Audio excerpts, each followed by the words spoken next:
30-ന്.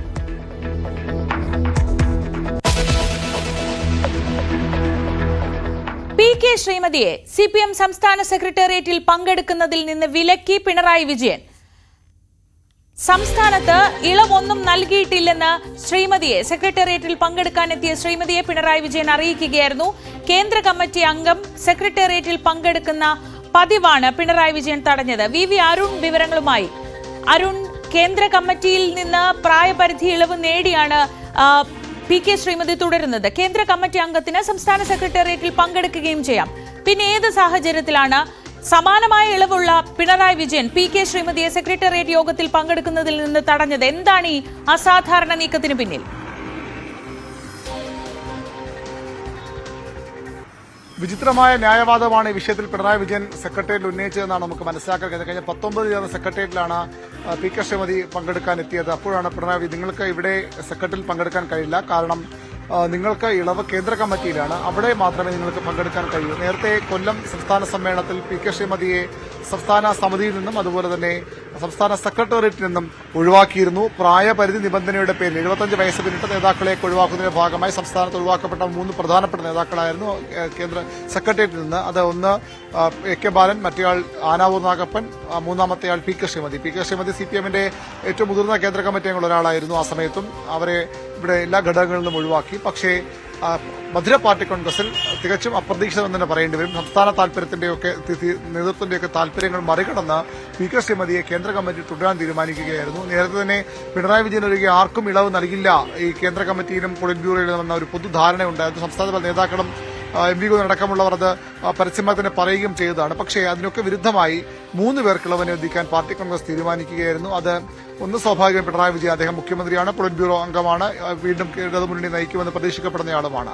രണ്ടാമത്തെയാൾ മുഹമ്മദ് യൂസഫ് തരിഗാമിയാണ്, കശ്മീരിൽ നേതാവാണ്. കശ്മീരിൽ നിന്ന് CPMന് എടുത്തു പറയാൻ മറ്റു പ്രധാനപ്പെട്ട നേതാക്കളൊന്നുമില്ല. അതുകൊണ്ട് തന്നെ തരിഗാമിയെ കേന്ദ്ര കമ്മിറ്റിയിൽ തുടരാൻ പാർട്ടി കോൺഗ്രസ് അനുവദിക്കുകയായിരുന്നു. മൂന്നാമത്തെ പേരാണ് തികച്ചും അപ്രതീക്ഷിതമായി വന്നത്. അത് PK ശ്രീമതിയാണ്. CPMന്റെ കേന്ദ്ര കമ്മിറ്റി അംഗത്തിന് നിന്നുപരി അവർ ജനാധിപത്യ മഹിളാ അസോസിയേഷന്റെ അഖിലേന്ത്യാ അധ്യക്ഷയാണ്. ആ പദവി കൊണ്ടാണ് അവരെ തുടരാൻ തീരുമാനിച്ചത്. ബൃന്ദാക്കാരൻ ഉൾപ്പെടെയുള്ള നേതാക്കളുടെ ഒരു തീരുമാനം അതിന് പിന്നിലുണ്ടായിരുന്നു. സംസ്ഥാനത്തെ CPMന്റെ താൽപര്യം, പ്രത്യേകിച്ച് മുഖ്യമന്ത്രിയുടെ താൽപര്യം മറികടന്നുകൊണ്ട് കേന്ദ്ര നേതൃത്വത്തിന്റെ ഭാഗമായി തന്നെ അവർ കേന്ദ്ര കമ്മിറ്റി തുടരുകയായിരുന്നു. അത് അപ്പോൾ തന്നെ മുഖ്യമന്ത്രി അടക്കമുള്ളവർക്ക് അതൃപ്തി ഉണ്ടായിരുന്നു എന്ന് വേണം മനസ്സിലാക്കാൻ. അതുകൊണ്ടുകൂടിയാകണം ഒരുപക്ഷെ അദ്ദേഹം 19-ാം തീയതി PK ശ്രീമതി സെക്രട്ടറിയിൽ പങ്കെടുക്കുമ്പോൾ നിങ്ങൾക്ക് ഇവിടെ പങ്കെടുക്കാൻ കഴിയില്ല, കേന്ദ്ര കമ്മിറ്റിയിൽ നൽകിയ ഇളവ് അവിടെ പങ്കെടുക്കാനാണ്. അതായത് ഒരു ഘടകത്തിലും PK ശ്രീമതി ഇപ്പോൾ കേരളത്തിൽ ഇല്ല എന്നതാണ് ഏറ്റവും ശ്രദ്ധേയമായ കാര്യം. സംസ്ഥാന നേതൃത്വത്തിൽ ഒഴിഞ്ഞ ആളുകളെ ഇന്നലെ ഈ AK ബാലൻ ഉൾപ്പെടെയുള്ള നേതാക്കളെ സംസ്ഥാന കമ്മിറ്റിയിലെ പ്രത്യേക ക്ഷണിതാവാക്കി CPM ഉൾപ്പെടുത്തിയിരുന്നു. അവിടെയും PK ശ്രീമതിയില്ല. അങ്ങനെയെങ്കിൽ സംസ്ഥാനത്ത് ഒരു ഘടകത്തിനും ഇല്ലാത്ത നേതാവായി PK ശ്രീമതി മാറുകയാണ്. കേന്ദ്ര കമ്മിറ്റി അംഗമായിരിക്കെ തന്നെ അത് തികച്ചും അസാധാരണ ഒരു നടപടിക്രമമാണ്. എങ്ങനെയാണ് CPM വിശദീകരിക്കാൻ പോകുന്ന കാര്യത്തിൽ വ്യക്തതയില്ല. ഇന്നലെ അവർ സംസ്ഥാന സമിതിയിൽ പങ്കെടുത്തു. പിണറായിയുടെ ഒരു ഫോർമുല വെച്ചാണെങ്കിൽ സ്വാഭാവികമായി അവർക്ക് സംസ്ഥാന കമ്മിറ്റിയിൽ പങ്കെടുക്കാൻ കഴിയില്ല. കാരണം അവർ കേന്ദ്ര കമ്മിറ്റി അംഗം എന്ന നിലയിൽ അവിടെ മാത്രമാണ് ചുമതലയെങ്കിൽ അവർക്ക് സംസ്ഥാന സമിതിയിൽ പങ്കെടുക്കാൻ കഴിയില്ല. പക്ഷേ ഇന്നലെ അവർ സംസ്ഥാന സമിതിയിൽ പങ്കെടുത്തത് ജനറൽ സെക്രട്ടറി MA ബേബിയുടെ നിർദ്ദേശപ്രകാരമാണെന്ന് നമുക്ക് ലഭിക്കുന്ന സൂചന. ഈ സെക്രട്ടേറിയറ്റിൽ പങ്കെടുക്കാൻ എത്തിയപ്പോൾ പിണറായി വിലക്കിയപ്പോഴും ശ്രീമതി അക്കാര്യം വ്യക്തമാക്കിയിരുന്നു. ഞാൻ പാർട്ടി സംസ്ഥാന സെക്രട്ടറിയോടും ജനറൽ സെക്രട്ടറിയോടും ഇക്കാര്യത്തിൽ ചോദിച്ചു, പങ്കെടുക്കാമെന്ന മറുപടിയാണ് അവർ നൽകിയത്. അപ്പോഴാണ് പിണറായി ഒന്നുകൂടി വിശദമാക്കിയത്. നിങ്ങൾക്ക് കേന്ദ്ര കമ്മിറ്റിയിലാണ് ഇളവ് നൽകിയത്, അത് അവിടുത്തെ നേതൃത്വത്തിൽ തുടരാനാണ്, അല്ലാതെ ഇവിടെ പങ്കെടുക്കാനല്ല എന്നൊരു വിശദീകരണം പിണറായി നൽകുകയും ചെയ്തു. അതിനെ തുടർന്ന് മറ്റു നേതാക്കൾ കൂടുതലൊന്നും വിശദീകരിക്കാൻ തയ്യാറായില്ല. അങ്ങനെ ശ്രീമതി ആ സെക്രട്ടറി പങ്കെടുക്കാതെ മടങ്ങുകയായിരുന്നു. മെനിങ്ങാന്ന് ചേർന്ന സെക്രട്ടറി യോഗത്തിൽ പങ്കെടുത്തിട്ടുമില്ല. ഏതായാലും തികച്ചും അസാധാരണമെന്ന് തന്നെ പറയേണ്ടി വരും. കേന്ദ്ര കമ്മിറ്റി അംഗങ്ങൾക്ക് സംസ്ഥാന സെക്രട്ടറി യോഗത്തിൽ പങ്കെടുക്കാനുള്ള അനുമതിയുണ്ട്. സംസ്ഥാന കമ്മിറ്റി അംഗങ്ങൾക്ക് ജില്ലാ സെക്രട്ടറി പങ്കെടുക്കാൻ അനുമതി ഉള്ളതുപോലെ തന്നെ അത്തരത്തിൽ അനുമതിയുണ്ട്. ഇവിടെ ഇളമരം കരീമും KS സലീഖയും CS സുജാതയും K രാധാകൃഷ്ണനും ഒക്കെ സംസ്ഥാന സെക്രട്ടറികളിൽ പങ്കെടുക്കുന്നത് ആ മെരിറ്റിൽ തന്നെയാണ്, അല്ലെങ്കിൽ ആ ഒരു പദവിയുടെ ബലത്തിൽ തന്നെയാണ്. അവിടെയാണ് കേന്ദ്ര കമ്മിറ്റി അംഗമായ മുതിർന്ന നേതാവ് PK ശ്രീമതിക്ക് സെക്രട്ടറി പങ്കെടുക്കാൻ കഴിയുന്ന വിചിത്രമായ ഒരു വിലക്ക് മുഖ്യമന്ത്രി പൊളിറ്റ് ബ്യൂറോ അംഗം കൂടിയായ പിണറായി വിജയന്റെ ഭാഗത്തുനിന്ന് ഉണ്ടായിരിക്കുന്നത്. DV അരുണാണ് വിവരങ്ങൾ നൽകിയത്. തിരുവനന്തപുരത്ത് നിന്ന് അസാധാരണമായ ഒരു ഇടപെടലാണ് പിണറായി വിജയന്റെ ഭാഗത്തു നിന്നുണ്ടായത്. ഇതിനുശേഷം സംസ്ഥാന സമിതി യോഗത്തിൽ PK ശ്രീമതി പങ്കെടുക്കുകയും ചെയ്തു.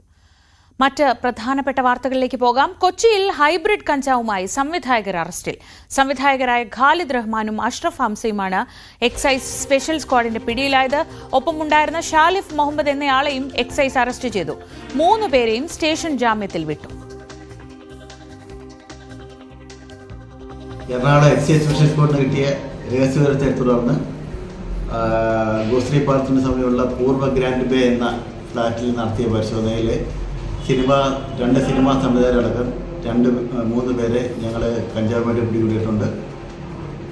അവരെ ജാമ്യം കിട്ടുന്ന കേസായാലും അവരെ വൈദ്യപരിശോധന നടത്തി ബാക്കി നടപടിക്രമങ്ങൾ പൂർത്തിയാക്കി ജാമ്യത്തിൽ വിട്ടിട്ടുള്ളതാണ്. ഇവർക്ക് ആരാണ് സാധനം കൊടുത്ത സംബന്ധിച്ച് ചില സൂചന കിട്ടിയിട്ടുണ്ട്.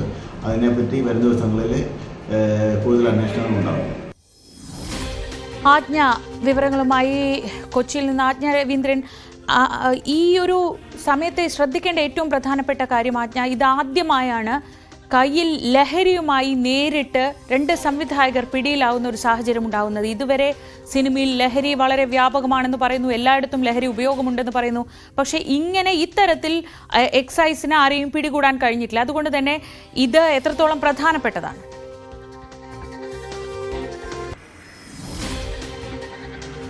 ശ്രീജ, ചെറിയ അളവിൽ ഉള്ള ഹൈബ്രിഡ് കഞ്ചാവാണ് പിടികൂടിയെങ്കിലും വിഷയം വളരെ ഗൗരവകരമാണ്. കാരണം ഖാലിദ് റഹ്മാൻ, അഷ്റഫ് ഹംസ തുടങ്ങിയ മുൻനിര സംവിധായകരുടെ കയ്യിൽ നിന്നും ഇത്തരത്തിൽ ലഹരി പിടികൂടുക, അതും മലയാളത്തിലെ തന്നെ പ്രമുഖനായ ഒരു ഛായാഗ്രാഹകന്റെ ഫ്ളാറ്റിൽ വെച്ചിട്ടാണ്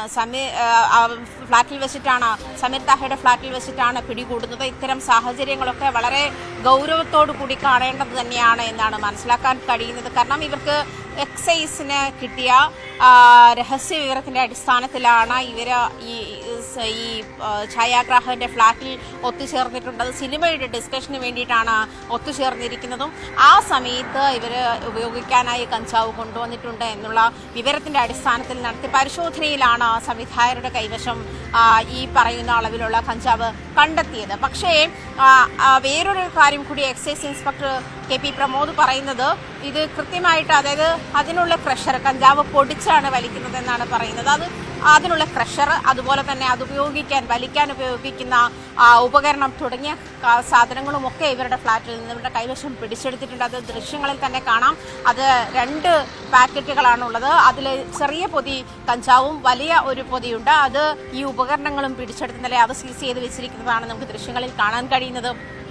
എന്തായാലും ഈ ഉപകരണങ്ങളോട് കൂടി തന്നെയാണ് പിടിച്ചിരിക്കുന്നത്. അല്പം മുമ്പ് എക്സൈസ് ഡെപ്യൂട്ടി കമ്മീഷണർ നടത്തിയ വാർത്താ സമ്മേളനത്തിലും അദ്ദേഹവും പറഞ്ഞത് ഇത്തരത്തിൽ നിരന്തരം സ്ഥിരമായി ഈ കഞ്ചാവ് ഉപയോഗിക്കുന്ന ആളുകൾ തന്നെയാണ് ഇവർ എന്ന് തന്നെയാണ്. മലയാളത്തിലെ തന്നെ പ്രമുഖമായി തിയേറ്ററുകളിൽ ഓടിക്കൊണ്ടിരിക്കുന്ന ആലപ്പുഴ ജിംഖാനയുടെ സംവിധായകൻ കൂടിയാണ് ഖാലിദ്. ആ ഒരു സാഹചര്യത്തിൽ വളരെ അധികം ചർച്ചയാക്കേണ്ട, വളരെയധികം ഗൗരവകരമായി കാണേണ്ടുന്ന ഒരു വിഷയം കൂടിയാണ് ഇപ്പോൾ. കാരണം സ്റ്റേഷൻ ജാമ്യത്തിൽ വിട്ടയക്കാവുന്ന കേസാണെങ്കിൽ കൂടിയും ഇവർ നിരന്തരം കഞ്ചാവ് ഉപയോഗിക്കുന്ന ആളുകളാണ്.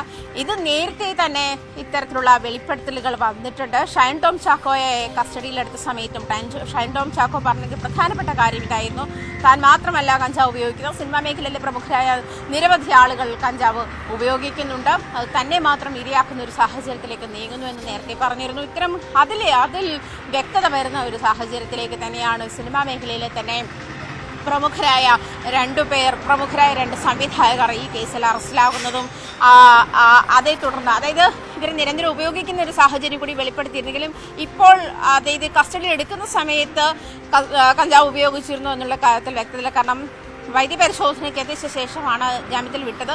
വൈദ്യപരിശോധനയുടെ റിസൾട്ട് വരുന്നതേ ഉള്ളൂ. അതിനുശേഷമേ ഇവർ പിടിക്കപ്പെടുമ്പോൾ കഞ്ചാവ് ഉപയോഗിച്ചിരുന്നു എന്നുള്ള കാര്യത്തിൽ വ്യക്തത വരികയുള്ളൂ. എന്തായാലും ഈ ഡെപ്യൂട്ടി കമ്മീഷണർ പറയുന്നതനുസരിച്ചും ഈ പറഞ്ഞതുപോലെ ഇതിന് നേതൃത്വം നൽകിയ എക്സൈസ് ഇൻസ്പെക്ടർ KP പ്രമോദ് പറയുന്നതനുസരിച്ചും അതിൽ വ്യക്തതയുണ്ട്. കാരണം ഇവർ നിരന്തരമായിട്ട് ഇത്തരത്തിൽ കഞ്ചാവ് ഉപയോഗിക്കുന്ന ആളാണ്.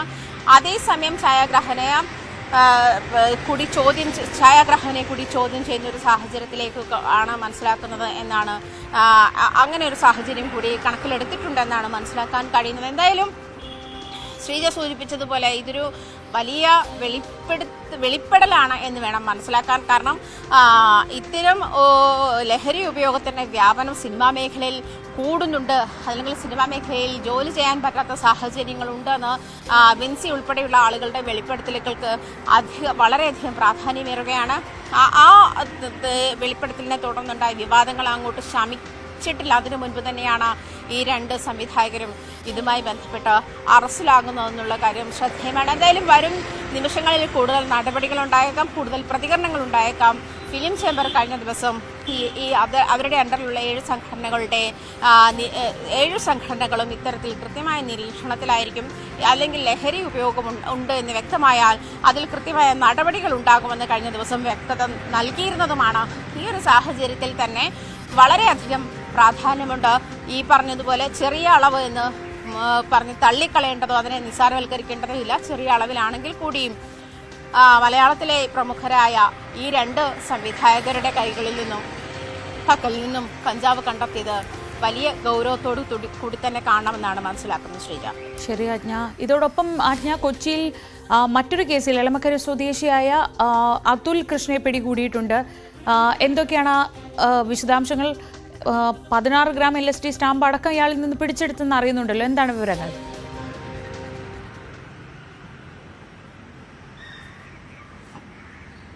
ശ്രീജ, കഴിഞ്ഞ വെള്ളിയാഴ്ച വൈഷ്ണവ് എന്ന് പറയുന്ന തണ്ണീർമുക്കം സ്വദേശി അയാളുടെ കയ്യിൽ നിന്ന് LSD സ്റ്റാമ്പ് പിടിച്ചെടുത്തിരുന്നു. അയാളെ ചോദ്യം ചെയ്യുമ്പോഴാണ് ഇപ്പോൾ ഈ അതുൽ കൃഷ്ണ എന്ന ആളുടെ കയ്യിൽ ഇത്തരത്തിൽ കയ്യിൽ 16 LSD സ്റ്റാമ്പുകൾ ഉണ്ട്. അതുപോലെ 8 ഗ്രാം ഹാഷിഷ് ഓയിലും അയാളുടെ കയ്യിൽ നിന്ന് പിടികൂടിയത്. ഈ വൈഷ്ണവിനെ ചോദ്യം ചെയ്തപ്പോൾ ലഭിച്ച വിവരത്തിന്റെ അടിസ്ഥാനത്തിലാണ് ഡാൻസ് ഓഫ് സംഘം ഇയാളെ പിടികൂടിയത്. എളമക്കര പോലീസിന്റെ നേതൃത്വത്തിലുള്ള ഡാൻസ് ഓഫ് സംഘമാണ് അതുൽ കൃഷ്ണയെ പിടികൂടിയിട്ടുള്ളത്. എന്തായാലും ഇവര് കൊച്ചിയിൽ ചെറുപ്പക്കാർക്കിടയിൽ ലഹരി വിതരണം ചെയ്യുന്ന ആളുകളാണ് എന്ന് വ്യക്തമായിട്ടുണ്ട്. എന്തായാലും കൂടുതൽ വിവരങ്ങൾ മനസ്സിലായി വരുന്നതേയുള്ളൂ. യുവാക്കൾക്കിടയിൽ രാസലഹരി വിൽപ്പന നടത്തുന്ന സംഘത്തിലെ പ്രധാനികളാണ് ഈ ആളുകൾ എന്ന് തന്നെയാണ്. അതേസമയം ഓപ്പറേഷൻ ഡി ഹണ്ടിന്റെ ഭാഗമായിട്ട് നിരവധി കേസുകളാണ് കഴിഞ്ഞ ദിവസങ്ങളിലായിട്ട് കൊച്ചിയിൽ രജിസ്റ്റർ ചെയ്തിട്ടുള്ളത്. എന്തായാലും കൊച്ചിയിൽ ലഹരി വേട്ട തുടരുകയാണ്. അതിന്റെ ഭാഗമായി ഈ പിടിക്കപ്പെട്ട 2 പേരും 19-20 വയസ്സുള്ള ചെറുപ്പക്കാരാണ് എന്നുള്ള കാര്യത്തിലാണ് വ്യക്തത വരുന്നത്. എന്തായാലും ചെറിയ ഏജ് ഗ്രൂപ്പിലുള്ള ആളുകൾ തന്നെ ഇതിന്റെ ക്യാരിയർ ആവുക അല്ലെങ്കിൽ വിൽപ്പനക്കാരാവുക തുടങ്ങിയ തരത്തിലുള്ള ഞെട്ടിക്കുന്ന വിവരങ്ങളാണ് ഇതുമായി ബന്ധപ്പെട്ട ഓരോ ദിവസവും പുറത്തു വരുന്നത്. കാരണം ദിനംപ്രതി കൊച്ചിയിൽ നിന്നും പിടികൂടുന്ന ഈ തരത്തിൽ ലഹരിയുമായി പിടികൂടുന്ന ആളുകൾ ഇത്തരത്തിൽ ചെറിയ ഏജ് ഗ്രൂപ്പിലുള്ള ആളുകളാണ് എന്നുള്ള കാര്യവും പോലീസ് വ്യക്തമാക്കുന്നുണ്ട്. അതിൽ ഉണ്ടാകുന്ന അസ്വസ്ഥത, അതായത് യുവാക്കൾക്കിടയിൽ ഇത് വ്യാപകമാകുന്നതിന്റെ അസ്വസ്ഥതയും പോലീസ് വ്യക്തമാക്കുന്നുണ്ട്. കാരണം അതുകൊണ്ട് തന്നെ കോളേജുകൾ കേന്ദ്രീകരിച്ചും നേരത്തെ കളമശ്ശേരി പോളിടെക്നിക്കിൽ നിന്നും കഞ്ചാവ് പിടികൂടിയ സാഹചര്യത്തിൽ കോളേജുകൾ കേന്ദ്രീകരിച്ചും ക്യാമ്പസുകൾ കേന്ദ്രീകരിച്ചുമുള്ള നിരീക്ഷണവും പോലീസ് ശക്തമാക്കിയിട്ടുണ്ട്. എന്തായാലും കൊച്ചി ലഹരിവേട്ട തുടരുകയാണ്. ലഹരി കൈവശം വെച്ചിരിക്കുന്ന ആളുകളെ ചുറ്റിപ്പറ്റിയും നിരീക്ഷണം ശക്തമാക്കിയിട്ടുണ്ട് ഡാൻസ് ഓഫ് സംഘം. ശ്രീജ. ആജ്ഞയാണ് വിവരങ്ങൾ നൽകിയത് കൊച്ചിയിൽ നിന്ന്. കടുപ്പിച്ച് ഇന്ത്യ.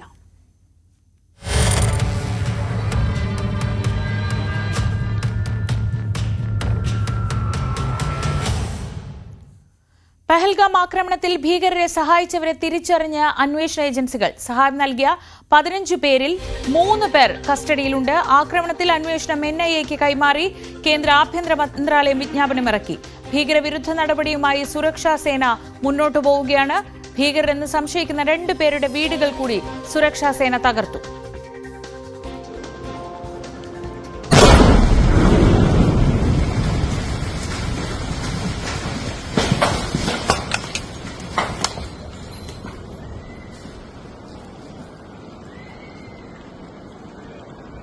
അതിനിടെ അതിർത്തിയിൽ വെടിനിർത്തൽ കരാർ ലംഘിച്ച് പാകിസ്ഥാൻ പ്രകോപനം തുടരുകയാണ്. രാകേഷ് വിവരങ്ങളുമായി ന്യൂസ് ഡെസ്കിൽ നിന്ന്. രാകേഷ്, ഈ അതിർത്തി മേഖലയിൽ പാകിസ്ഥാൻ പ്രകോപനം തുടർന്നു, ഇന്ത്യ ശക്തമായി തിരിച്ചടിച്ചു എന്ന വിവരങ്ങൾ വരുമ്പോൾ തന്നെയാണ് ഇതിന് സഹായം ചെയ്തവരെ തിരിച്ചറിഞ്ഞ് അവരുടെ ഒരു പട്ടിക ഇന്ത്യ തയ്യാറാക്കിയിട്ടുള്ളത്. മുൻപില്ലാത്ത വിധം ഈ ഭീകരരുടെ വീടുകൾ സ്ഫോടനത്തിലൂടെ തകർക്കുന്ന കാഴ്ച നമ്മൾ കാണുന്നുണ്ട്. എന്തൊക്കെയാണ് ഏറ്റവും പുതിയ വിവരങ്ങൾ? ശ്രീജ, ഭീകരവിരുദ്ധ നടപടിയുമായി മുന്നോട്ട് പോവുകയാണ് സുരക്ഷാ സേന ഒപ്പം തന്നെ സൈന്യവും. കാരണം ഈ 8 പേരുടെ വീടുകൾ, അതായത് ഭീകര ബന്ധമുള്ള, ലഷ്കർ ബന്ധമുള്ള, ലഷ്കർ കമാൻഡർ തുടങ്ങിയവരുടെയൊക്കെ തന്നെ വീടുകൾ കഴിഞ്ഞ ദിവസം തകർത്തിരുന്നത്. 8 പേരുടെ വീടുകളാണ് തകർത്തിരുന്നത്. 2 പേരുടെ വീടുകൾ കൂടി തകർത്തു എന്നതാണ് ഏറ്റവും ഒടുവിലത്തെ വാർത്ത. ഈ 2 പേരിൽ ഒന്ന് ജമീൽ അഹമ്മദ് ഷീർ ഗോജ്രി, ഇയാൾ ബന്ദിപ്പോര സ്വദേശിയാണ്. 2016 മുതൽ ഇയാൾ ഭീകരവിരുദ്ധ പ്രവർത്തനങ്ങളിൽ ഏർപ്പെടുന്നു എന്നാണ് സുരക്ഷാ സേന പറയുന്നത്. മറ്റൊന്ന് അമീർ നാസർ വാനിയാണ്, പുൽവാമയിലെ കാശിപ്പോര സ്വദേശിയാണ്.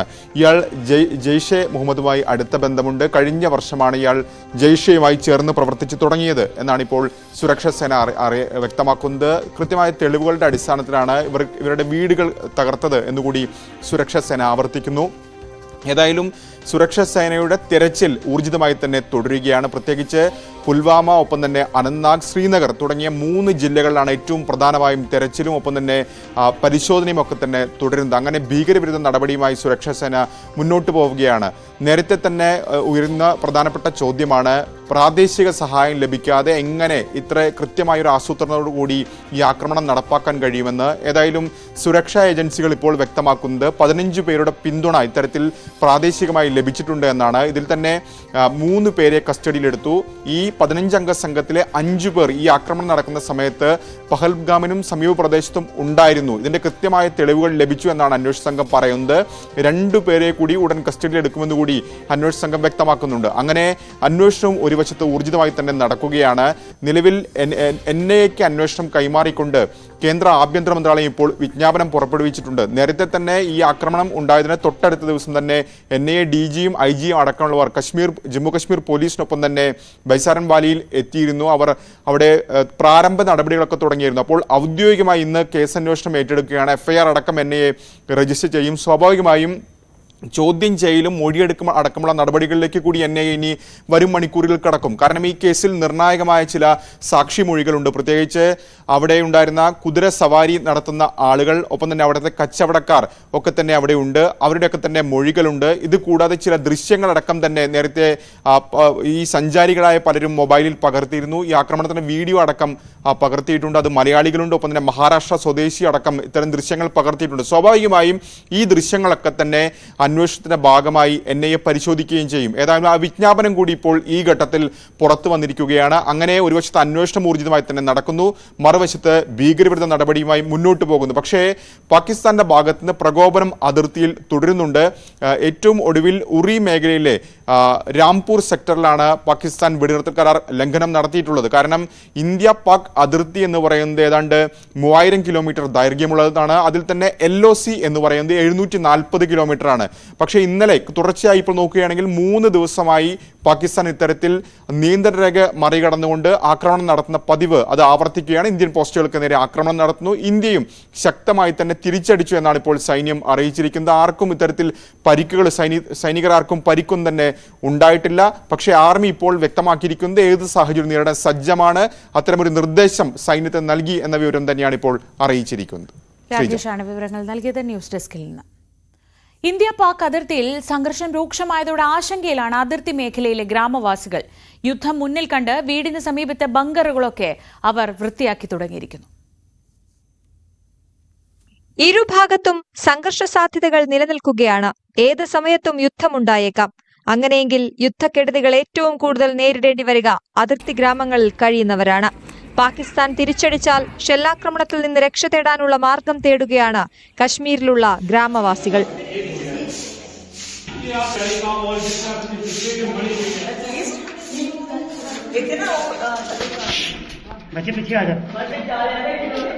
വീടിന് സമീപത്തുള്ള ബങ്കറുകളാണ് യുദ്ധസമയത്ത് ഗ്രാമവാസികളുടെ അഭയകേന്ദ്രം. ഈ പശ്ചാത്തലത്തിൽ ബങ്കറുകൾ വൃത്തിയാക്കി തുടങ്ങി.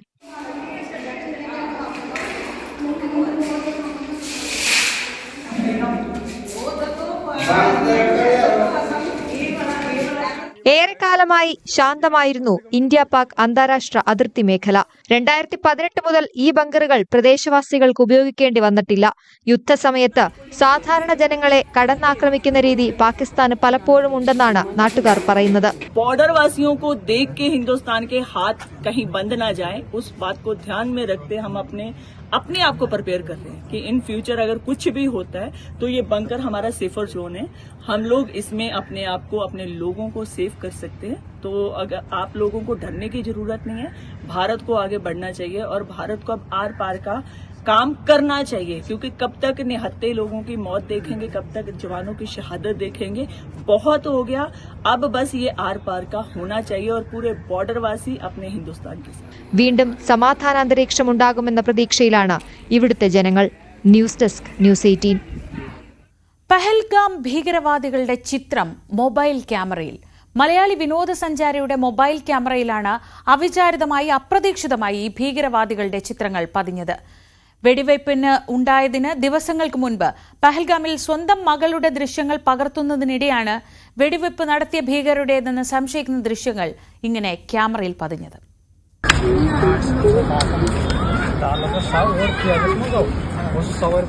പൂനെയിൽ താമസിക്കുന്ന മലയാളിയായ ശ്രീജിത്ത് കുടുംബത്തോടൊപ്പമാണ് കശ്മീർ താഴ്വര സന്ദർശിക്കുന്നതിനായി 18-ാം തീയതി അവിടെ എത്തിയത്. 18 മുതൽ 4 ദിവസത്തോളമാണ് അദ്ദേഹവും കുടുംബവും അവിടെ ചെലവഴിച്ചത്. 18-ാം തീയതി അദ്ദേഹം മൊബൈൽ ക്യാമറയിൽ പകർത്തിയ ചില ദൃശ്യങ്ങളാണ് ഈ വെടിവെപ്പിൻ്റെ നിർണായകമാവുന്നത്. തൻ്റെ കുട്ടി നൃത്തം ചെയ്യുന്നതിൻ്റെ ദൃശ്യങ്ങൾ അദ്ദേഹം മൊബൈൽ ക്യാമറയിൽ പകർത്തി. പിന്നിലൂടെ കടന്നുപോയ 2 പേർ ഒരുപക്ഷെ ഈ കേസിൽ, ഈ സംഭവങ്ങളിൽ അതിതീവ്രമായ, അതിനിർണായകമായ ചില തെളിവുകളായേക്കും എന്ന സൂചനകളാണ് പുറത്തു വരുന്നത്. സംഭവങ്ങൾക്ക് ശേഷം അന്വേഷണ ഏജൻസികൾ പുറത്തുവിട്ട തീവ്രവാദികളുടെ ദൃശ്യങ്ങളുമായി ഒത്തുനോക്കുമ്പോഴാണ് താൻ പകർത്തിയ ഈ ദൃശ്യങ്ങളുടെ സാമ്യം അദ്ദേഹത്തിന് ബോധ്യപ്പെടുന്നത്. ഒരാൾ ഫ്രെയിമിലോട്ട് വരുമ്പോൾ നമ്മളൊന്ന് ഡിസ്ട്രാക്ട് ആവും. അപ്പം ഡിസ്ട്രാക്ട് ആയി കഴിഞ്ഞിട്ട് നമ്മൾ അവളെ ശ്രദ്ധിച്ചു കഴിഞ്ഞിട്ട് നമ്മളത് നോർമലായിട്ട് നിന്ന്, വേറെ സസ്പീഷ്യസ് ആയിട്ടൊന്നും തോന്നിയില്ല. പക്ഷെ നമ്മൾ ഇതെല്ലാം കഴിഞ്ഞിട്ട് തിരിച്ച് നമ്മൾ ശ്രീനഗറിൽ 22-ാം തീയതി വരുന്ന സമയത്താണ് നമ്മൾ അറിയുന്നത് ഇങ്ങനെ ഒരു ഫയറിംഗ് നടന്നു, ഇങ്ങനെ ഒരു ടെററിസ്റ്റ് അറ്റാക്ക് നടന്നു. പക്ഷെ അപ്പോഴത്തേക്ക് ഞങ്ങൾ ഓൾറെഡി ഫ്ലൈറ്റ് കയറി ജമ്മുവിലേക്ക് വന്നു. അത് കഴിഞ്ഞ് വീട്ടിൽ വന്നു കഴിഞ്ഞപ്പം സെക്യൂരിറ്റി ഏജൻസീസ് പുറത്തുവിട്ട 4 ഭീകരകൾ അല്ലെങ്കിൽ ടെററിസ്റ്റിന്റെ ഫോട്ടോസ് കണ്ടപ്പോൾ ഇതിൽ 2 പേരെ നമ്മൾ കണ്ടിട്ടുണ്ടല്ലോ, എവിടെയോ കണ്ടിട്ടുണ്ടല്ലോ എന്നുള്ളൊരു ഡൗട്ട് വന്നിട്ട് ഞാനും വൈഫും കൂടെ രാത്രിയിൽ ആ വീഡിയോസും ഫോട്ടോസും എല്ലാം സ്കാൻ ചെയ്തപ്പോൾ ഇതിൻ്റെ അകത്ത് ആ 2 പേരെ കണ്ട്. ഇപ്പം ഈ പറയുന്ന പോലെ അവരുടെ height, weight, hair style, structure എല്ലാം നോക്കുമ്പോഴത്തേക്ക് 100% മാച്ച്. പിന്നെ ഫേസ് ഞങ്ങൾ അത്ര എടുത്തുകൊണ്ട് കണ്ട കാരണം വീഡിയോ കാണുന്ന പോലല്ല, ഡെഫിനറ്റ്ലി ഈ 2 പേര് തന്നെ ആയിരുന്നു. തുടർ പരിശോധനയിൽ തീവ്രവാദികളുമായി സാമ്യമുള്ള ചിത്രങ്ങൾ തന്നെയാണ് താൻ പകർത്തിയതെന്ന് അദ്ദേഹത്തിന് ബോധ്യപ്പെട്ടുന്നു. അതായത് 18-ാം തീയതി ഉച്ചയോടുകൂടിയാണ് അദ്ദേഹം മൊബൈൽ ക്യാമറയിൽ ഈ ദൃശ്യങ്ങൾ പകർത്തുന്നത്. പിന്നീട് ദിവസങ്ങൾക്ക് ശേഷം 22-ാം തീയതിയാണ് വെടിവെപ്പ് നടക്കുന്നത്. അതിൻ്റെ സാധ്യത ഇങ്ങനെയാണ്.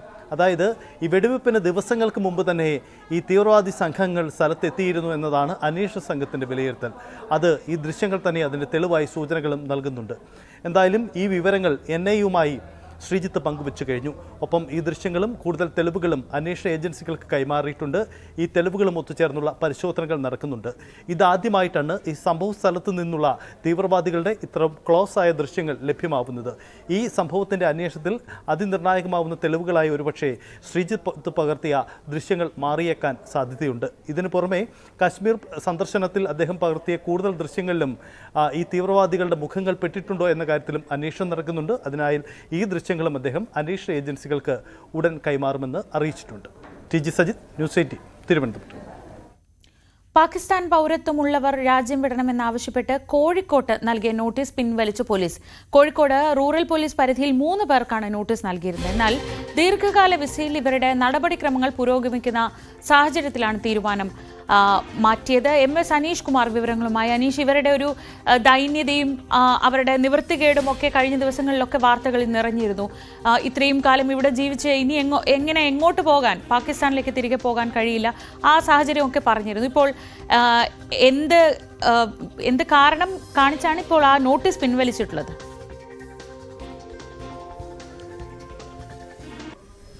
ശ്രീജ, 3 പേർക്കാണ് കോഴിക്കോട് റൂറൽ പോലീസ് നോട്ടീസ് നൽകിയത്. ഇതിൽ ഒരാൾ പയ്യോളി സ്വദേശിയായ ഹംസയും മറ്റ് 2 പേർ വൈക്കലശ്ശേരി വടകര സ്വദേശികളായ 2 സ്ത്രീകളുമാണ്. ഇവർക്ക് ഈ കാശ്മീർ ഭീകരാക്രമണത്തിന്റെ പശ്ചാത്തലത്തിൽ കേന്ദ്ര ആഭ്യന്തര മന്ത്രാലയം പുറത്തിറക്കിയ ഉത്തരവുകൾ പ്രകാരമാണ് രാജ്യം വിടണമെന്ന് കാട്ടി നോട്ടീസ് നൽകിയത്. ഇന്നലെ നൽകിയ നോട്ടീസ് പ്രകാരം ഇന്ന് രാജ്യം വിടണമെന്ന, അല്ലെങ്കിൽ 27-നുള്ളിൽ രാജ്യം വിടണമെന്ന നിർദ്ദേശമാണ് നൽകിയത്. എന്നാൽ ഇതിന് പിന്നാലെ ഇത് വലിയ വാർത്തയായി മാറുകയും ഇക്കാര്യത്തിൽ തങ്ങളുടെ ഭാഗം വിശദീകരിച്ച് ഈ ഹംസ അടക്കമുള്ളവർ രംഗത്ത് വരികയും ചെയ്തിരുന്നു.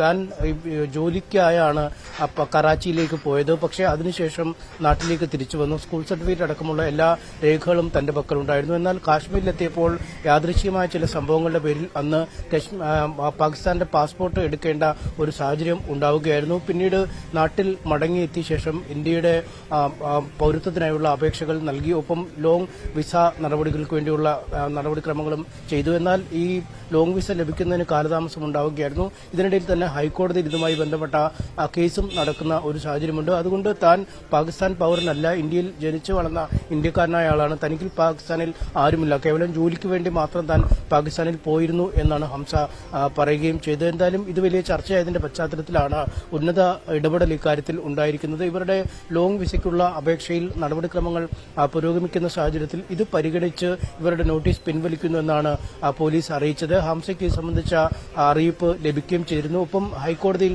തിങ്കളാഴ്ച ഇതുമായി ബന്ധപ്പെട്ട കേസ് വീണ്ടും നൽകുന്നതിനുള്ള അല്ലെങ്കിൽ ആ ഹർജി നൽകുന്നതിനുള്ള ഇടപെടലും ഹംസയുടെ ഭാഗത്തുനിന്നും ഉണ്ടായിരിക്കുന്നു. എന്തായാലും ഇക്കാര്യങ്ങളൊക്കെ പരിഗണിച്ചാണ് ഈ നോട്ടീസ് പിൻവലിച്ചിരിക്കുന്നത്. പക്ഷേ ഈ നോട്ടീസ് പിൻവലിച്ച നടപടികൾക്ക് എത്രമാത്രം നിയമസാധ്യതയുണ്ടോ, ഇതുമായി ബന്ധപ്പെട്ട് എന്തെങ്കിലും നിയമ നടപടിക്രമങ്ങൾ ഇനി അവശേഷിക്കുന്നുണ്ടോ എന്നീ ചോദ്യങ്ങളൊക്കെ പ്രസക്തമാണ്. എന്തായാലും നിലവിൽ 3 പേർക്കും നൽകിയ നോട്ടീസുകൾ പിൻവലിച്ചിട്ടുണ്ട്. ശ്രീജ. അനീഷ് കുമാറാണ് വിവരങ്ങൾ നൽകിയത് കോഴിക്കോട്. മറ്റു വാർത്തകളിലേക്ക് മടങ്ങിയെത്താം ഇടവേളയ്ക്ക് ശേഷം.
ഫാൻസ് ഞാൻ കരുതി ക്രിക്കറ്റ് ഫാൻസ്.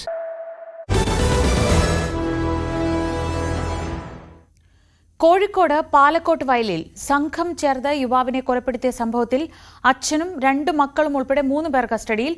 അമ്പലക്കണ്ടി സ്വദേശി സൂരജാണ് കൊല്ലപ്പെട്ടത്. കോളേജിൽ വാഹന പാർക്കിംഗുമായി ബന്ധപ്പെട്ട് സൂരജിന്റെ സുഹൃത്തുമായി ഉണ്ടായ തർക്കമാണ് കൊലപാതകത്തിലേക്ക് നയിച്ചത്.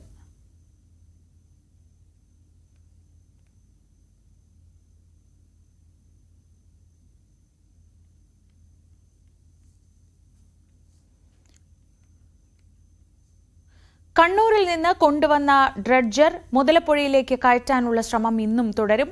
കടലിൽ ഒഴുക്ക് ശക്തമായതിനാലാണ് ഡ്രഡ്ജർ പുഴയിലേക്ക് കയറ്റാൻ സാധിക്കാതിരുന്നത്. ഇന്നലെ പൊഴി പൂർണ്ണമായും മുറിച്ചിരുന്നു. കാലാവസ്ഥ അനുകൂലമായാൽ ഡ്രഡ്ജർ അഴിമുഖത്തേക്ക് കയറ്റി മണൽ മാറ്റാൻ ആരംഭിക്കും. വിവരങ്ങളുമായി വി അരുൺ ചേർന്നു. അരുൺ, ഈ ഡ്രഡ്ജർ അങ്ങോട്ടേക്ക് എത്തിക്കുക എന്നത് ഒരു ശ്രമകരമായ ദൗത്യമായി തന്നെ അവശേഷിക്കുന്നു. ഇന്നിപ്പോൾ ഏത് തരത്തിലാവും അതിനുള്ള ശ്രമങ്ങൾ നടക്കുക?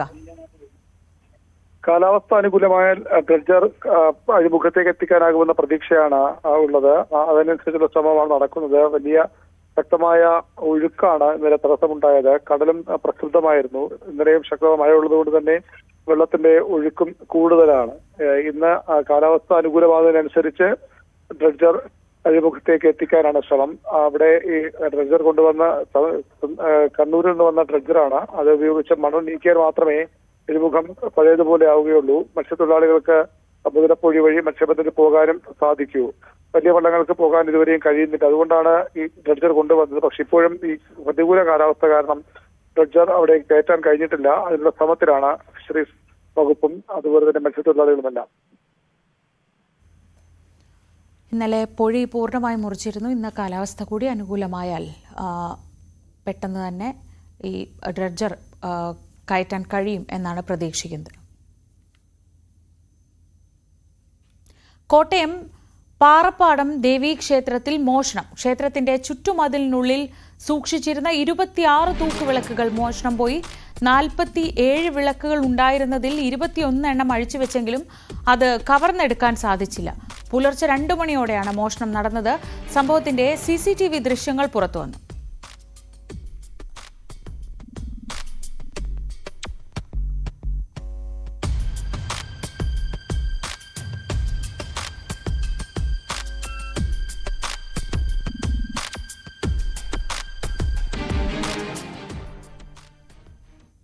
സാധാരണഗതിയിൽ നമ്മൾ ക്ഷേത്രത്തിൽ നിന്ന് ആഭരണ മോഷണം പോകുന്നതും ഭണ്ഡാരം കുത്തി തുറക്കുന്നതും ഒക്കെ കണ്ടിട്ടുണ്ട്. പക്ഷേ ഇത്രയധികം തൂക്കുവിളക്കുകൾ മോഷണം പോകുന്നത് അതെങ്ങനെയാണ് കൊണ്ടുപോകാൻ കഴിഞ്ഞത്? അതൊക്കെ എന്തായാലും അറിയേണ്ട കാര്യമാണ്. ഇത്രയധികം തൂക്കുവിളക്കുകൾ അഴിച്ചെടുത്ത് കൊണ്ടുപോകാൻ, അവിടെ നിന്ന് കടത്താൻ എങ്ങനെ സാധിച്ചു എന്നതൊക്കെ പോലീസിന്റെ അന്വേഷണത്തിൽ തെളിയേണ്ട കാര്യമാണ്. CCTV ദൃശ്യങ്ങളാണിപ്പോൾ കണ്ടത്. ഇനി അല്പം രാഷ്ട്രീയത്തിലേക്ക്. അടുത്ത നിയമസഭാ തെരഞ്ഞെടുപ്പിൽ ഇടതുമുന്നണി തന്നെ ജയിക്കുമെന്ന് വെള്ളാപ്പള്ളി നടേശൻ. BJP പിടിക്കുന്ന ഓരോ വോട്ടും കോൺഗ്രസിനെ തോൽപ്പിക്കും. ഇക്കാര്യത്തിൽ പന്തയം വെക്കാനും തയ്യാറാണെന്ന് ന്യൂസ് 18ന്റെ ദ പോളിഗ്രാഫ് എന്ന പരിപാടിയിൽ സംസാരിച്ചുകൊണ്ട് വെള്ളാപ്പള്ളി പറഞ്ഞു. BJPയിലേക്ക് ഈഴവ സമുദായത്തിന്റെ ഒരു വോട്ടിന്റെ ഒരു ഫ്ലക്ച്വേഷൻ ഉണ്ടായിട്ടുണ്ടോ ഇല്ലയോ? ചെറിയൊരു ശതമാനം. ഏറ്റവും കൂടുതൽ കോൺഗ്രസിൽ നിന്നാണ് ഉണ്ടായിട്ടുള്ളത്. ഈഴവരിൽ തന്നെയുള്ള കോൺഗ്രസ്സാണ് ഇതിലുള്ളവരാണ് BJPയിലേക്ക് കൂടുതൽ. അതുകൊണ്ടല്ലേ നിങ്ങളൊന്ന് ആലോചിച്ച് നോക്ക്, എന്തുകൊണ്ട് BJP ഇവിടെ വോട്ട് കൂടുതൽ മേടിച്ച സ്ഥലങ്ങളുണ്ടല്ലോ, അവിടെയൊക്കെ ഒന്ന് പരിശോധിച്ച് നോക്കിയാൽ അവിടെയെല്ലാം കമ്മ്യൂണിസ്റ്റ് പാർട്ടി ജയിക്കുന്നത് എവിടെയാണ്? ഇപ്പോൾ സജി ചെറിയാൻ ജയിച്ചത് എന്താ? BJP അവിടെ കൂടുതൽ വോട്ട് പിടിച്ചുകൊണ്ടാണ് സജി ചെറിയാൻ അവിടെ ജയിക്കുന്നത്. ത്രികോണ മത്സരമാണ്. ഇവിടെ സിന്ധു മാഡം ജയിക്കുന്നത് എങ്ങനെയാണ്? അവിടെ ത്രികോണ മത്സരം വരുന്നതുകൊണ്ടല്ല. അതൊക്കെ മുമ്പ് ആരാ ജയിച്ചുകൊണ്ടിരുന്നത്? ഇടതുപക്ഷം സ്ഥിരമായി ജയിച്ചുകൊണ്ടിരുന്നതല്ലേ. അപ്പൊ ഇടതുപക്ഷം ആ കാര്യത്തിൽ വലിയ പേടി വേണ്ട. BJPയിലേക്ക് അങ്ങനെ ഈഴവ വോട്ടുകളൊന്നും പോകാൻ സാധ്യത ചെറിയൊരു പെർസെൻറ്റേജ് പോവില്ല. അതിലേക്ക് പോകുന്നത് കൂടുതലും കോൺഗ്രസിന്റെ വോട്ടാണ് BJPയിലേക്ക് പോയിക്കൊണ്ടിരിക്കുന്നത്. അതുകൊണ്ടല്ല അടുത്ത ഭരണവും ഇടതുപക്ഷം തന്നെ ഭരിക്കുമെന്ന് ഞാൻ ശക്തമായി ഇപ്പോഴും നാളെയും ഇന്നലെയും പറഞ്ഞതിന്റെ കാരണം എന്താണ്? ത്രികോണ BJP ഇവിടെ വളർന്നു കഴിഞ്ഞു. നാളെയും അവർ വളരും. പക്ഷെ അതിൻ്റെ തളർച്ച കോൺഗ്രസിനായി. കമ്മ്യൂണിസ്റ്റ് പാർട്ടിയുടെ സ്ഥിരമായ കുറേ വോട്ടുണ്ട്. ആ സ്ഥിരമായ വോട്ട് കൃത്യമായി കിട്ടിക്കൊണ്ടിരിക്കും. ഞാനിപ്പോൾ പറഞ്ഞ റെക്കോർഡ് ചെയ്ത് വെച്ചു. ഈ ഇലക്ഷന് കഴിഞ്ഞ ശേഷം നിങ്ങൾ എന്നോട് കണ്ടെന്ന് ചോദിച്ചോളൂ. മുസ്ലിം ലീഗ് ഇടതുമുന്നണിയിൽ ചേർന്നാൽ തന്നെ പോലുള്ളവർ ആത്മഹത്യ ചെയ്യേണ്ടി വരുമെന്ന് SNDP യോഗം ജനറൽ സെക്രട്ടറി വെള്ളാപ്പള്ളി നടേശൻ. ഭരണം കിട്ടാൻ ഏതറ്റം വരെയും പോകുന്നവരാണ് ലീഗ് എന്ന കാര്യം ഇടതുമുന്നണി ഓർത്തിരിക്കണമെന്നും വെള്ളാപ്പള്ളി നടേശൻ ന്യൂസ് 18ന്റെ ദ പോളിഗ്രാഫിൽ സംസാരിക്കവേ പറഞ്ഞു. ഇടതുമുന്നണിക്കും വളരെ കാര്യമായി ഒരു മുസ്ലിം വിരോധം, വെറും മുസ്ലിം വിരോധമല്ല, മുസ്ലിം തീവ്രവാദ സംഘടനകൾ ഉണ്ട്, അവർ നുഴഞ്ഞു കയറുന്നു എന്നൊക്കെ പറഞ്ഞിട്ടും ഒരു മുസ്ലിം വിരോധം പറയുന്നുണ്ട്. തീവ്രവാദ വിരോധം എന്ന് പറയാം. താങ്കളും മുസ്ലിം ലീഗിനെ പറയുന്നത്, താങ്കളും മുസ്ലിം ലീഗിനെ കാര്യമായി വിമർശിക്കുന്നുണ്ട് ഈ കഴിഞ്ഞ ദിവസങ്ങളിലെല്ലാം. നിങ്ങളിപ്പോൾ ഈ കാര്യത്തിൽ ഒരുമിച്ചാണല്ലേ? അല്ലേ, എൻ്റെ കാരണം നേരത്തെ ഒന്നും ഇവരാരും വിമർശിച്ചിരുന്നില്ല ഇടതുപക്ഷമൊന്നും. അതെ, ഇപ്പോഴല്ലേ വിമർശിക്കാൻ തോന്നുന്നത്. അപ്പോൾ കാര്യത്തിനടുത്ത് അടുത്തപ്പോഴുള്ള ഈ പിണറായിക്ക് മനസ്സിലായി ലീഗ് ആരാണെന്ന്. ഞാൻ നേരത്തെ മനസ്സിലാക്കിയിരുന്നു. അല്ല, ലീഗ് ഒരിക്കലും ഇടതുമുന്നണിയുടെ കൂടെ വന്നിട്ടില്ല. അതോ പിണറായിക്ക് മനസ്സിലായി മുസ്ലിങ്ങൾ ആരാണ്, അങ്ങനെയാണോ? അല്ല, ഈ മുസ്ലിം തന്നെ എത്രയോ നല്ലവരുണ്ടപ്പോൾ ലീഗ് ആരാണെന്ന് ഇപ്പോൾ മനസ്സിലായി. അല്ല, എനിക്കൊരു ഒരു കാലഘട്ടം വന്നു കഴിഞ്ഞാൽ ലീഗ് വേണമെന്നുണ്ടെങ്കിലും ഇടതുപക്ഷത്തോട് ചേരും. അവർക്ക് അധികാരമാണ് വേണ്ടത്. അധികാരത്തിന് വേണ്ടിയിട്ട് വേണമെങ്കിൽ കോൺഗ്രസിനെ തള്ളിയിട്ട് അവരിപ്പറേ വരും. അങ്ങനെ വന്നാൽ താങ്കളൊക്കെ എന്ത് ചെയ്യും? ചിലപ്പോൾ ആത്മഹത്യ ചെയ്യേണ്ടി വരും. ആത്മഹത്യാപരമാണ് ലീഗ്, ആത്മഹത്യാപരമാണ് ഇടതുമുന്നണിയിലേക്ക് വന്നാൽ. അപ്പോൾ ഇത് സംശയമുണ്ടോ? വരാൻ പാടില്ല. ഒരിക്കലും വരാൻ പാടില്ല. സത്യത്തിൽ താങ്കൾ ആരാ? വളരെ ബുദ്ധിമാനായ ഒരു സമുദായ നേതാവാണ്. പിണറായി വിജയന് താങ്കളെ ഇഷ്ടം വരാൻ കാരണം? പണ്ട് എനിക്കെതിരായിട്ടും അദ്ദേഹം പറഞ്ഞിട്ടില്ല. കേരള തൊഗാടിയാകാനുള്ള ശ്രമമാണെന്നേ പറഞ്ഞുള്ളൂ. എന്നെയും പിണറായിയും കൂടെ തെറ്റിക്കാനായിട്ടുള്ള ഇന്റർവ്യൂ ആയിട്ട് നിങ്ങൾ കണക്കാക്കരുത്. എങ്ങനെയാണ് ഈ ഒരുപാട് വള്ളങ്ങളിൽ ഇങ്ങനെ കാര്യം? എനിക്ക് വല്ല കാര്യം ഉണ്ടായിരുന്നാണ്. നല്ല കാര്യം ഉണ്ടായിരുന്നു. മുസ്ലിം ലീഗിനോട് ഇത്ര വിരോധം എന്താ? മുസ്ലിങ്ങൾ എത്രയോ നല്ലവരുണ്ടപ്പാ. അപ്പൊ അന്ന് അങ്ങനെ കുഴപ്പമുണ്ടായിരുന്നു, ഇപ്പൊ താങ്കൾ നന്നായി. ഞാൻ നന്നായി എന്ന് നിങ്ങളൊന്ന് വിചാരിച്ചോ? പിണറായി വിജയൻ കൊള്ളാമെന്ന് പറഞ്ഞു, മോദിയും കൊള്ളാമെന്ന്. ഏറ്റവും ഇഷ്ടം ആരെയാണ്? നിങ്ങൾ എന്തൊന്നും എന്നെ വെറുതെ കുറിപ്പിക്കാനാണ്.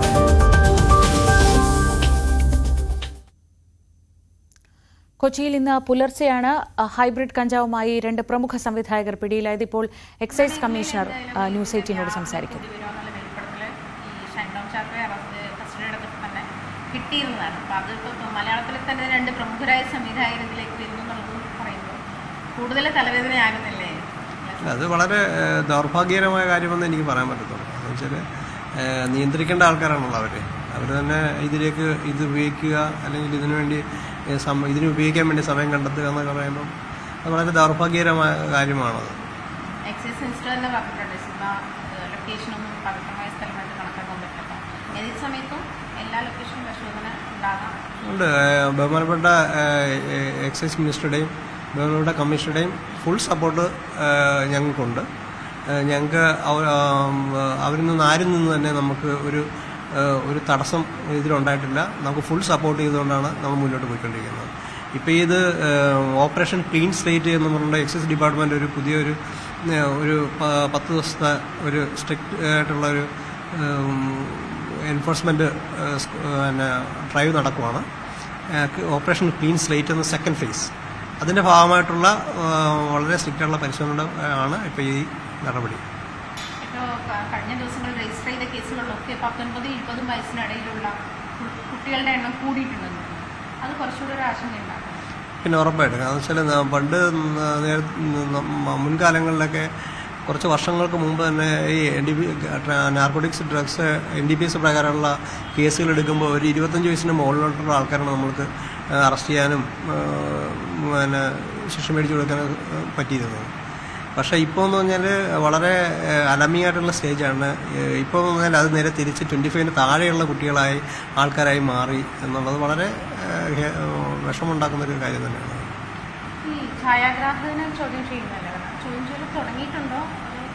ഇല്ല, അത് അവരെല്ലാം നോട്ടീസ് അയച്ച് വിളിച്ച് വരുത്തിയതിനു ശേഷം നമ്മൾ ചോദ്യം ചെയ്യുന്നു.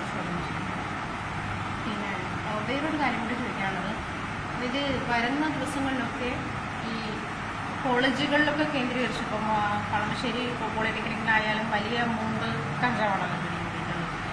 അപ്പോൾ അങ്ങനത്തെ ക്യാമ്പസുകളിലേക്കൊക്കെ അങ്ങനത്തെ ഒരു നിരീക്ഷണം കൂടി ഉണ്ടാവുമല്ലോ ഒരു കേസിന്റെ മേലെ? ഉറപ്പായിട്ട്. അത് നമ്മൾ നേരത്തെ തന്നെ നിരീക്ഷണം നടത്തുന്നുണ്ട്. പിന്നെ ക്യാമ്പസുകൾ ഡയറക്റ്റ് കയറുക എന്നുള്ളത് ഒരു ബുദ്ധിമുട്ടുള്ള കാര്യമാണ്. അപ്പം ഇൻഫർമേഷൻ കൃത്യമായിട്ട് കിട്ടുവാണെങ്കിൽ നമ്മൾ ഉറപ്പായിട്ട് നമ്മൾ ക്യാമ്പസുകളിൽ കയറും. കാരണം വെച്ചാൽ നമുക്ക് അവിടുത്തെ പ്രധാന അധ്യാപകരുടെ സപ്പോർട്ട് നമുക്ക് ഇപ്പോഴും ഉണ്ട്. ഇത് ഇൻഫോർമറെ ചെയ്യാതിരിക്കാനുള്ള നടപടിക്രമങ്ങളൊക്കെ ഉണ്ടല്ലോ. ഇൻഫോർമർ ആരാന്ന് റിവീൽ ചെയ്യാതിരിക്കാനുള്ള സംഭവമൊക്കെ ഉണ്ടല്ലോ. അത് നമ്മൾ ഒരിക്കലും ഇൻഫോർമറെ റിവീൽ ചെയ്യത്തില്ലല്ലോ അല്ലേ തന്നെ.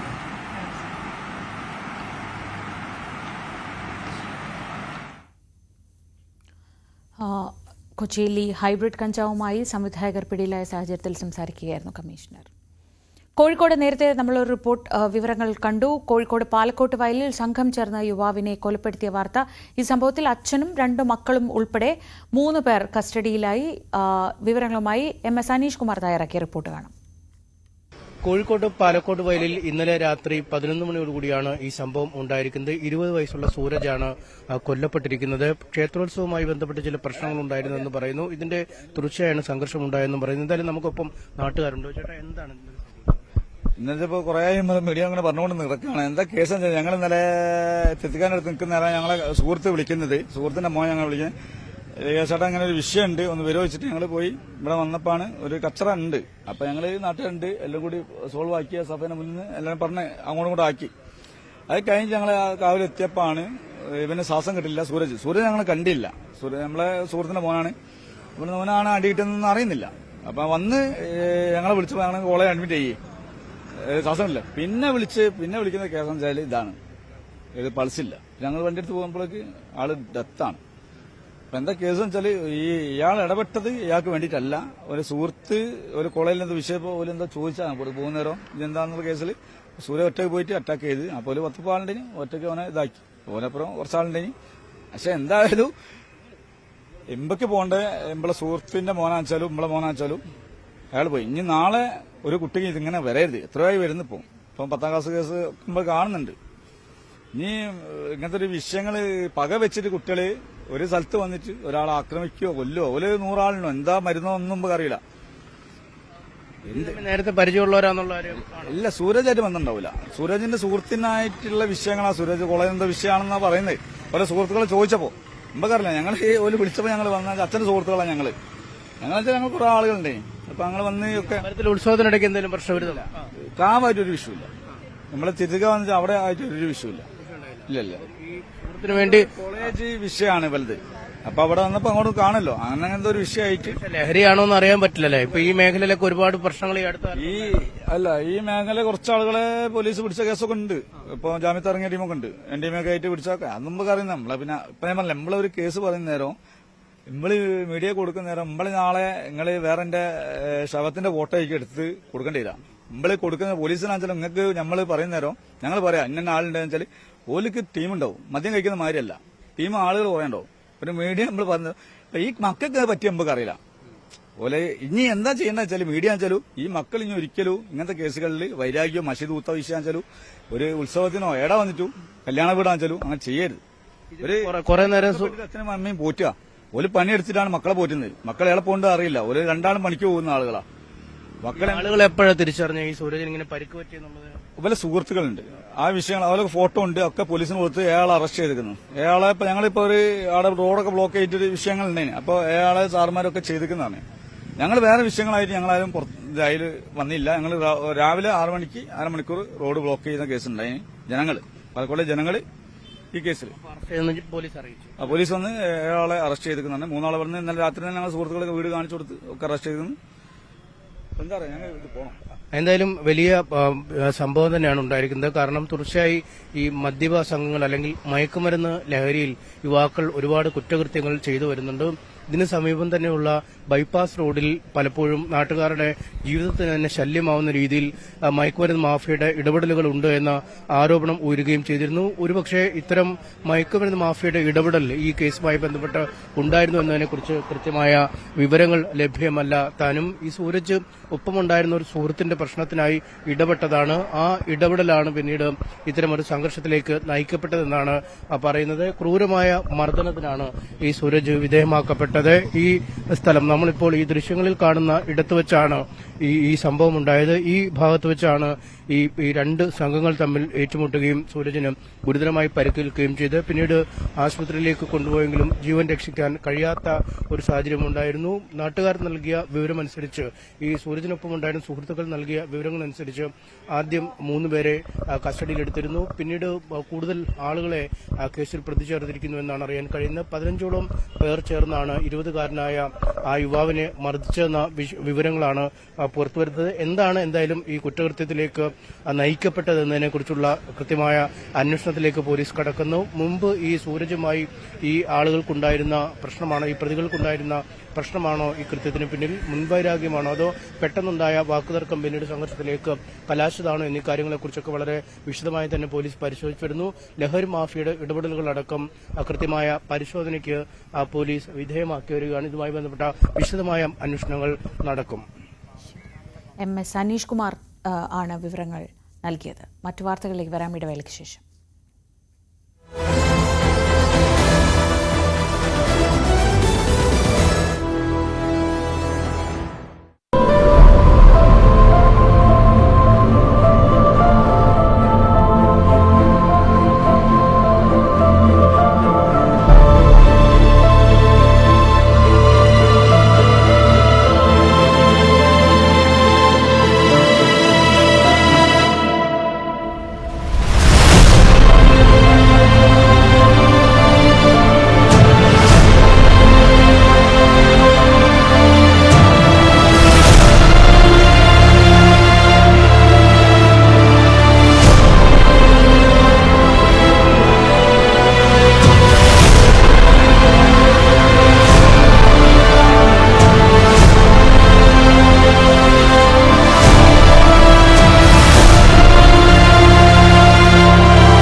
കോട്ടയം തിരുവാതുക്കലിൽ കൊല്ലപ്പെട്ട ടി.കെ. വിജയകുമാറിന്റെയും ഡോക്ടർ മീരയുടെയും സംസ്കാരം ഇന്ന് നടക്കും. വൈകിട്ട് 3 മണിക്ക് വീട്ടുവളപ്പിലാണ് സംസ്കാരം.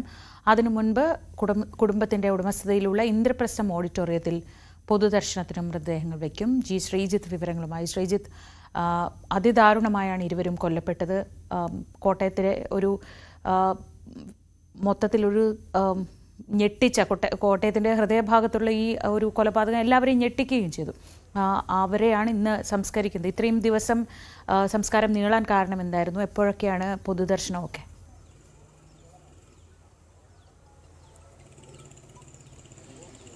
പൊതുദർശനം ഇപ്പോൾ രാവിലെ തന്നെ തുടങ്ങിയിരിക്കുന്നു. ഏതാണ്ട് 8:30യോടുകൂടിയാണ് ഈ വിജയകുമാറിന്റെ ഉടമസ്ഥതയിലുള്ള ഇന്ദ്രപ്രസ്ഥം ഓഡിറ്റോറിയത്തിൽ, തിരുനക്കരയിലെ ഇന്ദ്രപ്രസ്ഥം ഓഡിറ്റോറിയത്തിൽ മൃതദേഹങ്ങൾ എത്തിച്ചത്. 2 മൃതദേഹങ്ങളും ഇപ്പോൾ ഇവിടെയാണുള്ളത്. മകൾ ഗായത്രി വിദേശത്താണ്, അമേരിക്കയിലാണ് ജോലി നോക്കുന്നത്. ഗായത്രി എത്തിയത് മിനിയാന്നാണ്. ഈ ഗായത്രി എത്തിയ ശേഷം ഒരു സമയം തീരുമാനിക്കുകയായിരുന്നു. ഇതാണ് ഇന്ന് ഉച്ചയ്ക്ക് 3 മണിക്ക് ശേഷം എന്ന നിലയിലേക്ക് എത്തിയത്. അല്പസമയത്തിനുള്ളിൽ മൃതദേഹങ്ങൾ ഇവിടെ നിന്ന് ഈ വീട്ടിലേക്ക് കൊണ്ടുപോകും. അത് ഇവിടെ നിന്ന് തിരുവാതുക്കൽ ഏതാണ്ട് 2-3 കിലോമീറ്റർ പരമാവധി മാത്രം ദൂരമുള്ള സ്ഥലമാണ്. വീട്ടിൽ പൊതുദർശനമുണ്ടാകും. അങ്ങനെ ഉച്ചയ്ക്ക് 3 മണിക്കോടുകൂടി ഈ കൊലപാതകമൊക്കെ നടന്ന വിജയകുമാറിൻ്റെ വീട്ടുവളപ്പിൽ തന്നെയാണ് സംസ്കാര ചടങ്ങുകൾ. രാവിലെ മുതൽ ഇവിടെ ഈ ഇന്ദ്രപ്രസ്ഥം ഓഡിറ്റോറിയത്തിൽ നിരവധി ആളുകൾ അന്തിമോപചാരം അർപ്പിക്കാൻ എത്തുന്നുണ്ട്. പ്രത്യേകിച്ച് വിജയകുമാറുമായി അത്രയും പരിചയമുള്ളവർ, അദ്ദേഹത്തിൻ്റെ ജീവനക്കാർ, അത്തരം ആളുകളൊക്കെ തന്നെയാണ് ഇവിടേക്ക് എത്തിച്ചേരുന്നത്. കുറച്ചുകൂടി കഴിഞ്ഞാൽ വീട്ടിലേക്ക് എത്തിയാൽ കൂടുതൽ ആളുകൾ അവിടേക്കായി പ്രദേശവാസികളൊക്കെ തന്നെ എത്തിച്ചേരും എന്നാണ് നമുക്ക് മനസ്സിലാക്കാൻ സാധിക്കുന്നത്. അങ്ങനെയാണ് പ്രതീക്ഷിക്കുന്നത്. എന്തായാലും 2 പേരുടെ മൃതദേഹങ്ങൾ ഇതാദ്യമായാണ് പുറത്ത് കാണുന്നത്. വിജയകുമാറിൻ്റെ മുഖത്ത് കാര്യമായ മുറിവുകൾ ഉണ്ട്. പക്ഷേ മീരയുടെ മുഖത്ത് അത്ര പരിക്കുകൾ നമുക്ക് കാണാൻ സാധിക്കില്ല.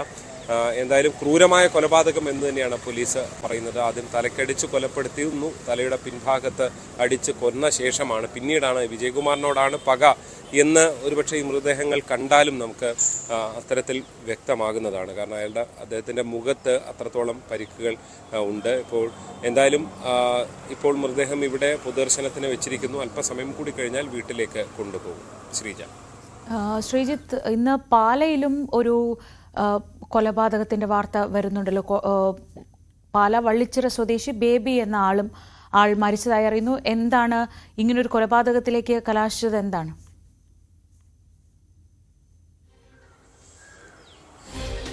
ഇന്ന് രാവിലെ 6:30യോടുകൂടിയാണ് സംഭവം. ഒരു ചായക്കടയിൽ വെച്ചാണ് ഈ സംഭവം ഉണ്ടാകുന്നത്. അതായത് ബേബിയും ഫിലിപ്പോസും തമ്മിൽ സുഹൃത്തുക്കളായിരുന്നു. പല സാമ്പത്തിക ഇടപാടുകളും ഉണ്ടായിരുന്നു. ഫിലിപ്പോസാണ് ബേബിയെ കുത്തിയത്. 2 പേർക്കും 60 വയസ്സിന് മുകളിൽ പ്രായമുണ്ട് എന്നുള്ളതാണ് പോലീസ് നൽകുന്ന വിവരം. ഇന്ന് രാവിലെ ഇവിടെ എത്തി ഇവർ ചായ കുടിക്കാൻ എത്തിയപ്പോഴാണ് ചില തർക്കങ്ങൾ ഉണ്ടാകുകയും കത്തിവെച്ച് ഈ ബേബിയെ കുത്തുകയും ചെയ്തു ഫിലിപ്പോസ്. തുടർന്ന് ഫിലിപ്പോസ് അവിടെ നിന്ന് ഓടി രക്ഷപ്പെടുകയായിരുന്നു. എന്തായാലും മൃതദേഹം അവിടെ നിന്ന് മാറ്റിയിട്ടുണ്ട്. പോലീസ് എത്തി കൂടുതൽ നടപടികൾ സ്വീകരിച്ചു വരുന്നു. ഫിലിപ്പോസിനെ കണ്ടെത്താനുള്ള ശ്രമമുണ്ട്. ഇരുവരും തമ്മിൽ ഈ ബാങ്ക് വായ്പകൾ അടക്കമുള്ള കാര്യത്തിൽ പരസ്പരം ജാമ്യം നിൽക്കുകയൊക്കെ ചെയ്യുന്ന സാഹചര്യം ഉണ്ടായിട്ടുണ്ട്. ആ നിലയിലായിരുന്നു അവരുടെ ഒരു ബന്ധമുണ്ടായിരുന്നത്. പക്ഷേ ഈ സാമ്പത്തികമായ പല തർക്കങ്ങളും ഇടക്കാലത്ത് രൂപപ്പെടുകയും അത് പലപ്പോഴും പല തർക്കങ്ങളിലേക്ക് ഒക്കെ എത്തുകയും ചെയ്ത സാഹചര്യമായിരുന്നു. ഇതാണ് ഇന്ന് രാവിലെ വളരെ അപ്രതീക്ഷിതമായൊരു കൊലപാതകത്തിലേക്ക് നയിച്ചിരിക്കുന്നത്. ശ്രീജിത്താണ് വിശദ വിവരങ്ങൾ നൽകിയത് കോട്ടയത്ത് നിന്ന്. ജമ്മുകശ്മീരിലെ കുപ്വാരയിൽ ഒരാളെ വെടിവെച്ചു കൊന്നു. പിന്നിൽ ഭീകരരെന്നാണ് സംശയം. അന്വേഷണം ഊർജിതമാക്കുകയാണ് പോലീസ്. ഷംന വിവരങ്ങളുമായി. ഷംന, കുപ്വാരയിൽ ഒരു 45-കാരൻ കൊല്ലപ്പെട്ടു എന്നറിയുന്നു. എന്തൊക്കെ വിവരങ്ങളാണ് ഇപ്പോൾ പുറത്തു വരുന്നത്? ശ്രീജ, ഇന്നലെ രാത്രിയാണ് ഈ ആക്രമണം ഉണ്ടായത് എന്നാണ് മനസ്സിലാക്കുന്നത്. 45 വയസ്സുള്ള ഗുലാം റസൂൽ എന്ന സാമൂഹിക പ്രവർത്തകനെയാണ് വെടിവെച്ച് കൊന്നത്. ഇദ്ദേഹത്തിന്റെ വീട്ടിൽ കയറി, കുപ്വാരയിലെ വീട്ടിൽ കയറിയാണ് ആക്രമിച്ച് കൊന്നത്. ഒരു അജ്ഞാതൻ എന്നാണ് ആദ്യഘട്ടത്തിൽ പുറത്തു വരുന്ന വിവരങ്ങൾ. എന്നാൽ ഇത് ഭീകരർ എന്നാണ് പിന്നിലുള്ള ഒരു സംശയം. ഇതിൽ അന്വേഷണം ഊർജിതമാക്കിയിരിക്കുകയാണ് ഇപ്പോൾ കുപ്വാര പോലീസ്. എന്തായാലും മേഖലയിൽ കനത്ത ജാഗ്രത ഇപ്പോൾ പുറപ്പെടുവിച്ചിട്ടുണ്ട്. വലിയ വലിയ രീതിയിലുള്ള സുരക്ഷാ സേനയെ ഒക്കെ സമീപത്ത് നിയോഗിച്ചിട്ടുണ്ട്. ഒപ്പം തന്നെ ഈ ആക്രമണത്തിന് പിന്നിലുള്ള കാരണങ്ങൾ അത് അന്വേഷിച്ചുകൊണ്ടിരിക്കുകയാണ്. ഈ ഭീകരാക്രമണവുമായി ബന്ധപ്പെട്ട കാരണങ്ങളാണോ അതോ മറ്റെന്തെങ്കിലും തരത്തിലുള്ള കാരണങ്ങൾ, ഈ കൊലപാതകത്തിലേക്ക് നയിക്കുന്ന കാരണങ്ങൾ ഉണ്ടാകുമോ, ഭീകരർ തന്നെയാണോ ഈ കൊലപാതകം നടത്തിയത് തുടങ്ങിയ കാര്യങ്ങളൊക്കെ ഇപ്പോൾ വിശദമായി അന്വേഷിച്ചു വരികയാണ്. എന്തായാലും 45 വയസ്സുള്ള ഒരു സാമൂഹിക പ്രവർത്തകൻ ഗുലാം റസൂൽ എന്നാണ് ഈ ആദ്യഘട്ടത്തിൽ വരുന്ന വിവരം. ശ്രീജ, കൂടുതൽ വിവരങ്ങൾ പുറത്തു വരുന്നതേയുള്ളൂ. കുപ്വാരയിൽ 45 വയസ്സുള്ള ഒരു സാമൂഹ്യ പ്രവർത്തകൻ മരിച്ചിരിക്കുന്നു. ഇതിന് പിന്നിൽ ഭീകരരാണെന്ന് സംശയിക്കുന്നു. കൂടുതൽ വിവരങ്ങൾ വരേണ്ടതുണ്ട്. സംസ്ഥാനത്ത് വലിയ ആകാംക്ഷയുണർത്തുകയാണ് പോലീസ് തലപ്പത്തെ അഴിച്ചുപണി. സമഗ്രമായ ഒരു അഴിച്ചുപണിക്കാണ് പോലീസിൽ കളമൊരുങ്ങുന്നത്. ആരൊക്കെ ഏതൊക്കെ സ്ഥാനത്തെത്തുമെന്നത് സംബന്ധിച്ച് ചർച്ചകളൊക്കെ സജീവമാണ്. മനോജ് എബ്രഹാം ഫയർഫോഴ്സ് മേധാവി ആയതോടെ ക്രമസമാധാന ചുമതലയുള്ള ADGP സ്ഥാനത്തേക്ക് ഇനി ആരാകും എത്തുക? ഇതാണ് ഏറ്റവും പ്രധാനപ്പെട്ട ചോദ്യം. DGP പദവിയിലേക്ക് ഉയർത്തപ്പെട്ടതോടെയാണ് മനോജ് എബ്രഹാമിനെ ഫയർഫോഴ്സ് മേധാവിയാക്കിയത്. MR അജിത് കുമാർ വീണ്ടും ക്രമസമാധാന ചുമതലയുള്ള ADGP സ്ഥാനത്തേക്ക് എത്തുമെന്ന സൂചനയുണ്ടെങ്കിലും 1 മാസത്തിനുള്ളിൽ അദ്ദേഹം DGP പദവിയിലേക്ക് ഉയരാനുള്ള സാധ്യതയുണ്ട്. സംസ്ഥാന പോലീസ് മേധാവി ഷെയ്ഖ് ദർവേഷ് സാഹിബ് ജൂണിൽ വിരമിക്കുമ്പോൾ കേന്ദ്ര ഡെപ്യൂട്ടേഷനിലുള്ള റവാഡ ചന്ദ്രശേഖർ കേരളത്തിലേക്ക് മടങ്ങാതിരുന്നാൽ അജിത് കുമാർ DGP ആകും. അങ്ങനെയെങ്കിൽ ചുരുക്കം ദിവസങ്ങളിൽ മാത്രമേ ലോ ആൻഡ് ഓർഡർ ADGP സ്ഥാനത്ത് അജിത് കുമാറിന് തുടരാൻ കഴിയൂ. എങ്കിൽ വീണ്ടും അഴിച്ചുപണി വേണ്ടിവരും.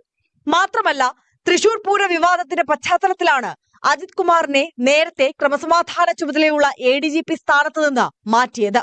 വീണ്ടും ഇതേ സ്ഥാനത്തേക്ക് കൊണ്ടുവന്നാൽ CPIയുടെ ഉൾപ്പെടെ എതിർപ്പുയരും. RSS നേതാക്കളുമായി അജിത് കുമാർ നടത്തിയ കൂടിക്കാഴ്ച സംസ്ഥാന സർക്കാർ ഗൗരവമായി കാണുന്നില്ല എന്ന സന്ദേശവുമാകും. നിധിൻ അഗർവാൾ, റവാഡ ചന്ദ്രശേഖർ, യോഗേഷ് ഗുപ്ത, സുരേഷ് രാജ് പുരോഹിത്, മനോജ് എബ്രഹാം, MR അജിത് കുമാർ എന്നീ പേരുകൾ അടങ്ങിയ പട്ടികയാണ് പുതിയ സംസ്ഥാന പോലീസ് മേധാവിയെ തെരഞ്ഞെടുക്കുന്നതിനായി കേരളം കേന്ദ്രത്തിന് അയച്ചുകൊടുത്തിട്ടുള്ളത്. ന്യൂസ് 18 തിരുവനന്തപുരം. ഇനി IPL വാർത്തകളിലേക്ക്.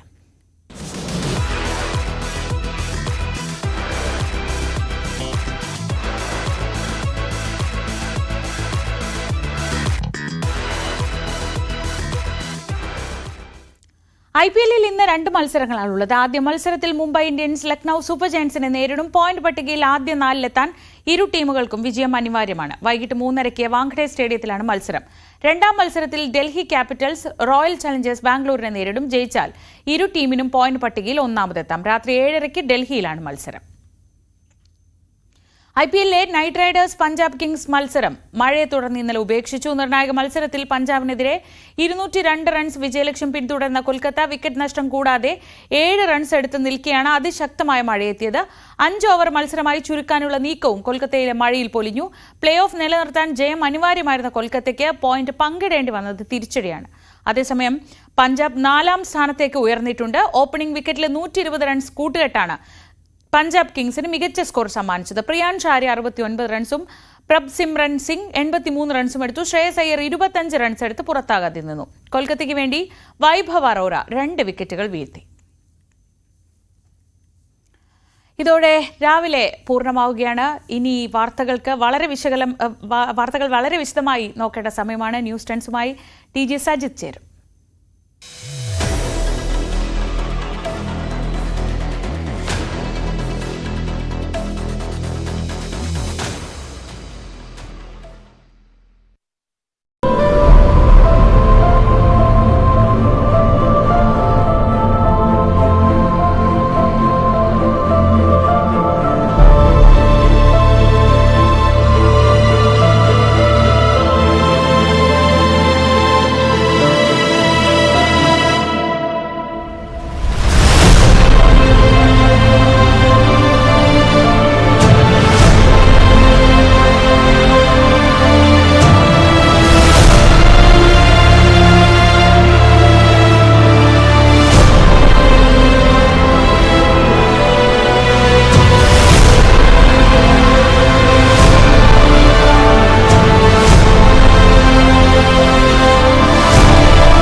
സ്വാഗതം. എല്ലാ പ്രേക്ഷകർക്കും ന്യൂസ് ട്രെൻഡ്സ് ആരംഭിക്കുകയാണ്.